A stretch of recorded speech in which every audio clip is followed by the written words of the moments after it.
Bom dia, hoje é 6 de dezembro de 2024, sexta-feira aqui na Faria Lima e estamos aqui para mais um Oriz Podcast Macro.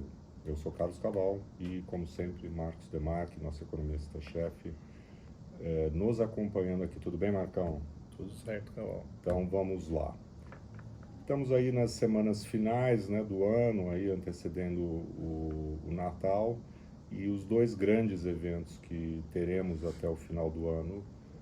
Na semana que vem, o Copom, Comitê de Política Monetária aqui no Brasil, e na semana subsequente, a reunião do FED, do FOMC, o Comitê de Política Monetária do Banco Central americano, e acho que com isso teremos aí, vamos dizer, as cartas do jogo já, né, marcadas e jogadas no ano de 2024. Né? Com relação aos Estados Unidos, vamos começar falando lá de fora, até porque hoje, né, de manhã, na primeira sexta-feira do mês, como é sempre a data, nós tivemos a divulgação dos dados do mercado de trabalho lá fora, que tem, né, sempre uma importância grande aí do ponto de vista da decisão do FED. Então vamos lá, o que os dados mostraram, né? Então, Caval, acho que foram números ainda relativamente benignos, no geral, né? Tivemos aí 227 mil vagas abertas em novembro, o mercado esperava 220 mil, então foi praticamente em linha com o esperado. Tivemos uma revisão nos meses anteriores da ordem de 56 mil para cima, né, a mais, né, então dados melhores na revisão também. Então, do ponto de vista de criação de postos de trabalho, tivemos uma boa notícia, né. Talvez, né, o que tenha chamado um pouco mais do lado negativo a divulgação, que acho que fez mais preço, né, até pelo menos agora há pouco, foi o dado do desemprego. A taxa de desemprego subiu de 4,15% para 4,25%. O mercado esperava uma certa estabilidade, que ela não fosse subir, e a taxa de desemprego retornou para aquilo que era, para onde ela estava 5 meses atrás. Né? Então, ela tinha dado uma leve queda, agora voltou para onde estava no começo do semestre. 4,2%. 4,2, 4,3, dependendo do arredondamento. Né?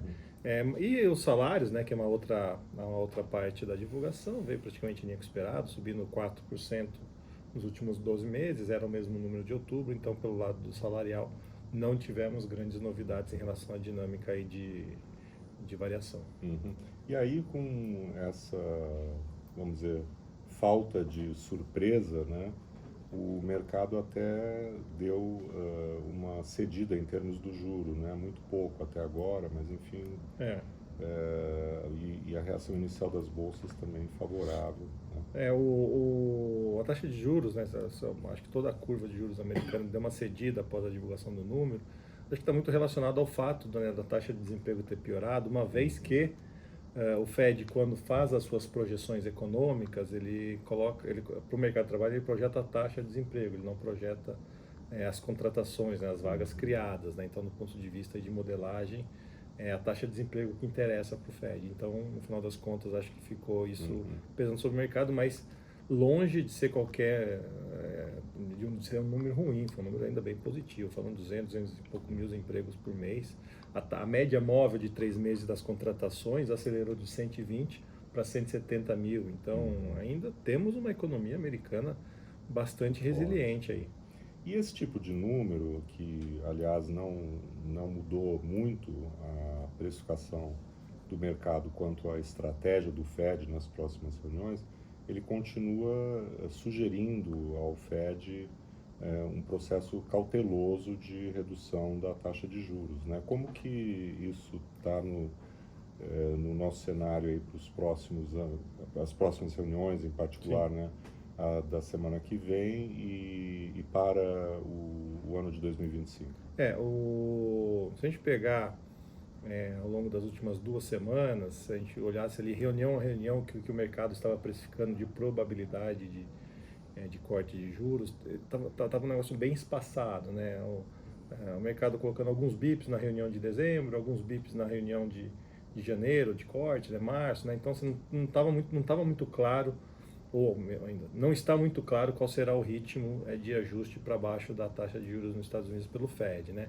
Mas depois dessa divulgação hoje, o mercado ali mirou, né, de fato, de maneira mais concreta, para um corte de 25 na reunião na outra semana, né, ou seja, tem 90% de probabilidade de corte embutido na curva nesse momento, só que as coisas continuam bem confusas, não, bastante díspares, né, quando olhamos as reuniões ao longo de todo o ano de 2025.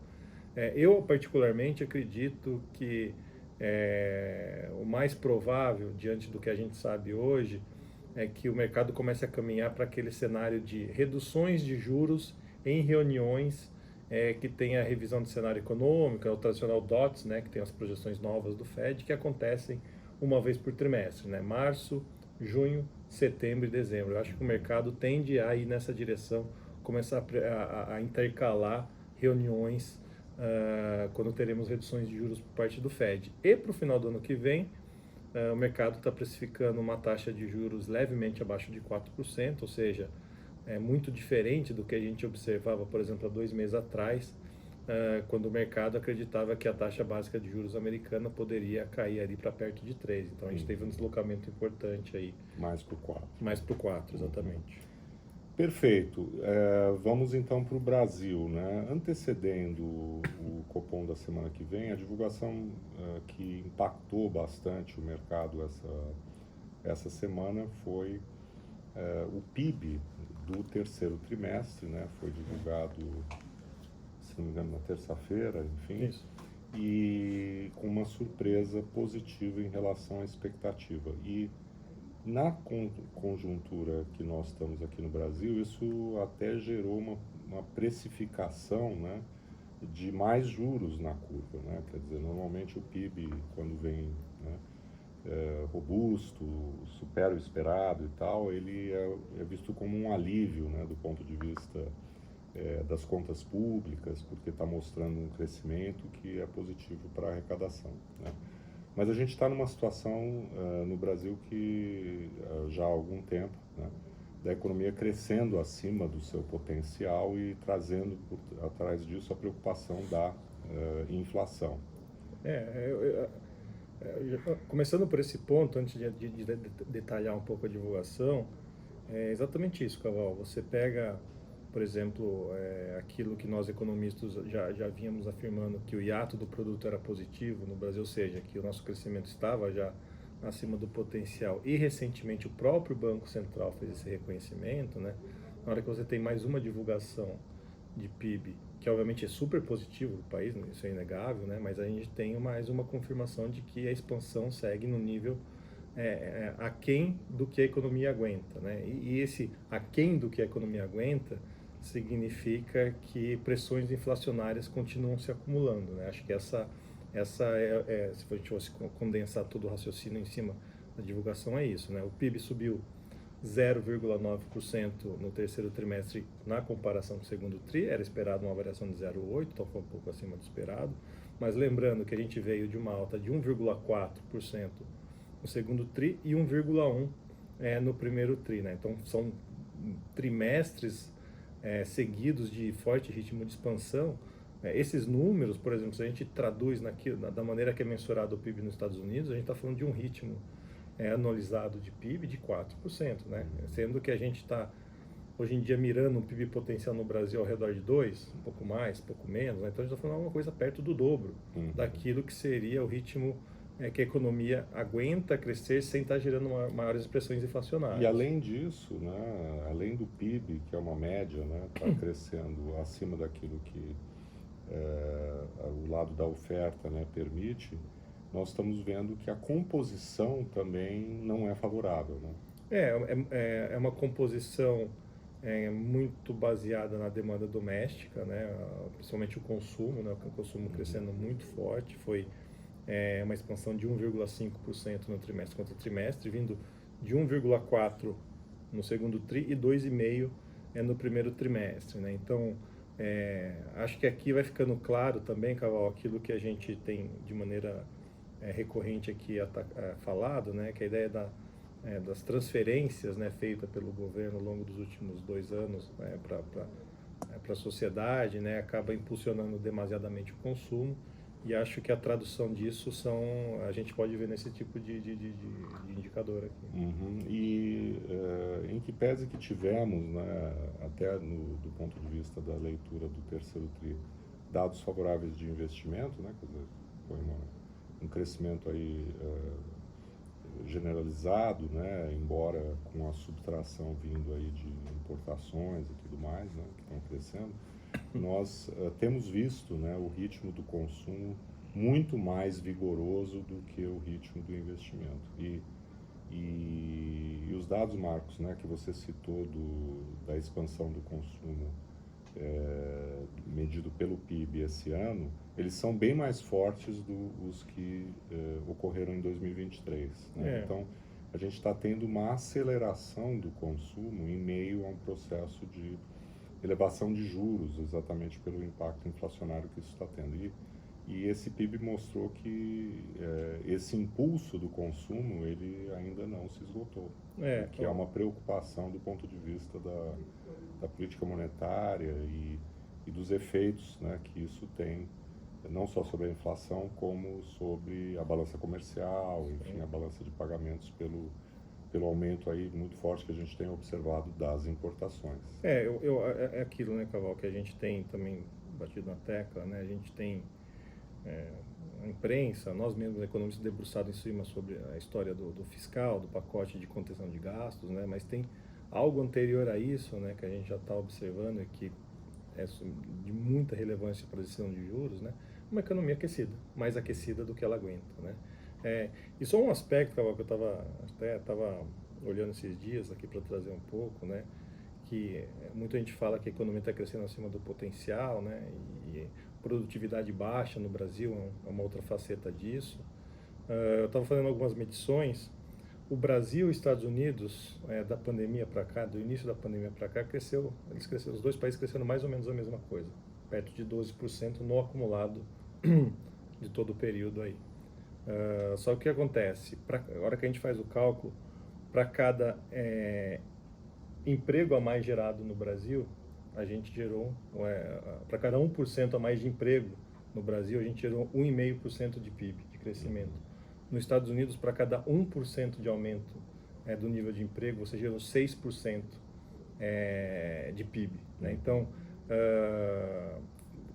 um jeito da gente olhar essa baixa produtividade, do PIB potencial brasileiro baixo, é fazer essas comparações, onde a gente cresce muito pautado no uso da mão de obra e pouco emprego do capital. Né? Então isso acaba desbalanceando a economia e fazendo com que as pressões inflacionárias fiquem acumuladas ao longo do tempo. Isso, inclusive, tem relação, né, no caso brasileiro, com a expansão do setor de serviços, né, que é notório no período pós-pandemia, que é o que tem carregado, né, o crescimento do PIB, e ele tem uma produtividade menor do que a agricultura, menor do que na indústria, né, especialmente os serviços não qualificados, né, onde a produtividade é serviços prestados às famílias, enfim, tal como definido pelo IBGE, onde a produtividade do trabalho, né, da mão de obra é menor do que a média.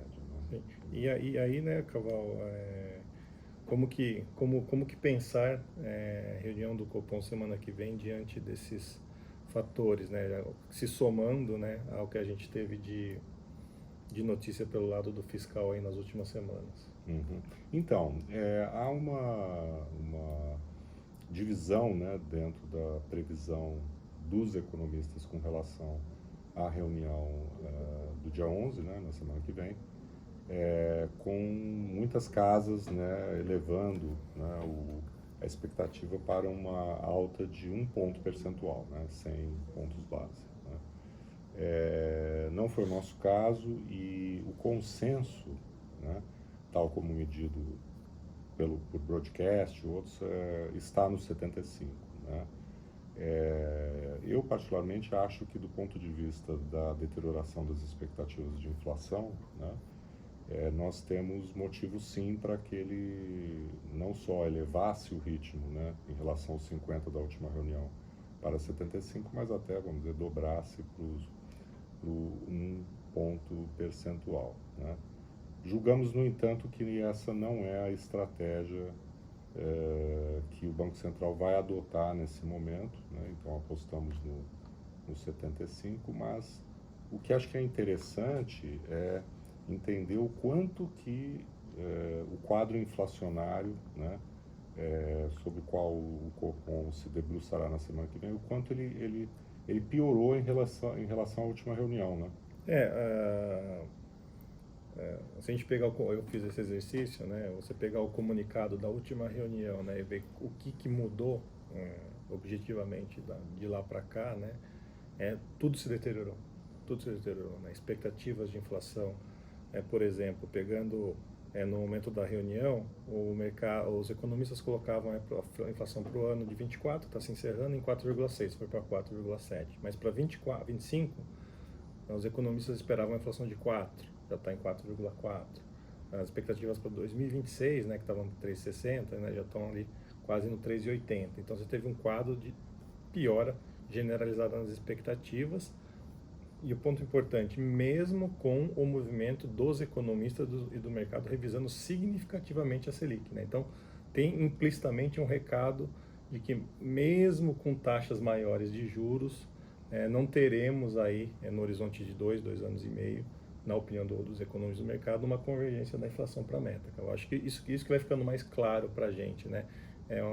Sobe, o juro sobe, mas isso no final das contas, para os economistas, no horizonte relevante de projeção, não está alterando, pelo contrário, está fazendo com que os economistas continuem pensando em mais inflação ao longo dos próximos 2 anos e meio. E tem um elemento bem objetivo, né, que deve fazer com que nas próximas divulgações do Focus, da pesquisa Focus, haja uma piora adicional das expectativas de inflação, né? Nós, pelo menos ao longo dessa semana que está se encerrando, parece termos consolidado, né, um patamar de câmbio bem mais depreciado após o anúncio do pacote fiscal do governo. Então, a própria revisão, né, por si só, das projeções de câmbio para 2025 e depois disso, né, acho que são, nesse sentido, um motivo isolado de elevação das projeções de inflação, né?